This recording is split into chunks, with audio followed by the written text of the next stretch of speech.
blocks and the like throughout all villages and town areas of the city of Shoalhaven. How does that resonate with you? Anson Street, St George's Basin, is an example right now with a decline by council in the latter part of last year that has now been taken to the Land and Environment Court. A new development application is on display for a 4-storey high-rise apartment building, as I say, at St George's Basin.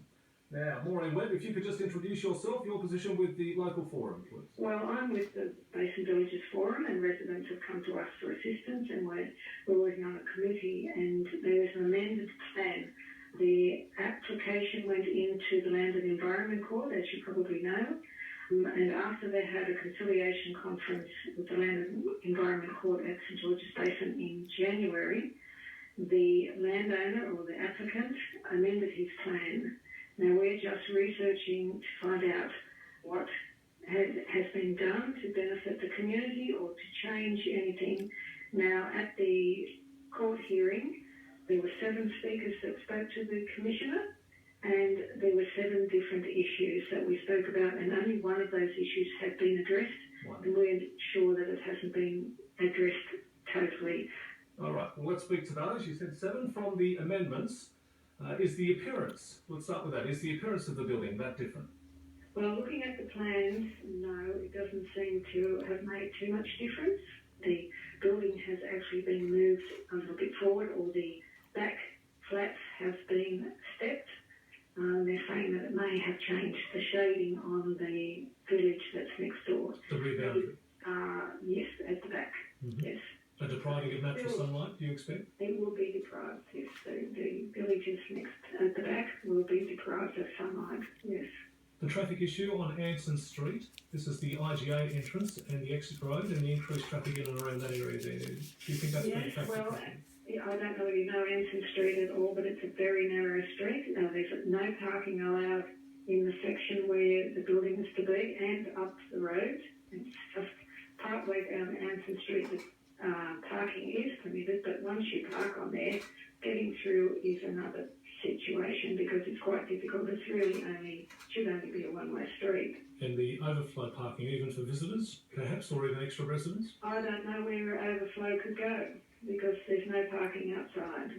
There's no parking signs up there now. And I don't know where the trucks are going to go, how they're going to work, if they have to remove all of the soil. So it's going to be a schmozzle. And the 13-metre height, that would make it 4-storey? Definitely 4-storey, yes, and 2 stories underground. The requirement to remove the clay and soil, there'd be tons of this from the underground excavation that's required. Well, from what I understand, it's 7 metres down. I have it on my notes over 22,000 cubic metres. Well, I made a mistake because that's one building only, so there's 2 buildings, so double that. Now, I didn't realise till last night I was checking it. And that was just for building A, and there is building A and building B. The stormwater problems, sediment controls being inadequate, we're already having problems off the site. Schools are bulging and there's no public transport. There are other issues that haven't been addressed with this amendment. So, Maureen Webb, spokesperson with the Basin Villages Forum in respect to the development application that is again, well, now before the Land and Environment Court, having been declined by Shoalhaven City Council through the last part of last year. Your actual representation before the Land and Environment Court, you had that chance? We spoke of our concerns to the Commissioner at the hearing in January. Now things have changed with the amendment. We don't know exactly what the Commissioner is going to say about the amendments, but the Council has to make their submission and the community has to put in their submissions also. Actually, Council did refuse the application last year. Yes. I think it may have been November last year they refused it. And there were reasons, and one of the reasons was that it did not fit in with the flats building code. There is a design code for flats and it was not in context.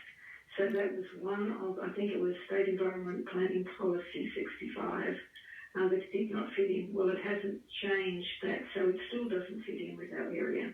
From the community point of view, how is it best that local residents can participate with their positive and negative responses? Of course, this isn't to yes, just that's on right. negative. Everybody feels differently, I presume, but the overwhelming majority that we've seen are against having this in their vicinity. Planning Policy 65 is an interesting point. I'll check that with the Mayor with my regular update through the Mayoral Office, Councillor Amanda Finley through tomorrow. But again, just the community, how best can they be putting forward information? Well, I would say that please make a submission and look. You can look at the Basin Villages Forum website, just one word, Basin Villages Forum website, and there should be some points of interest that they could check on. Yes. Okay. We'll do that, and I'll copy that link also onto my show page with that audio and have it available for you soon after midday today. If that's your local part of the world and you have some thoughts that you would like to contribute to that representation, you can do so. Click through the links. Basin Villages Forum. Right? Part of your life across our city, it's 10:25.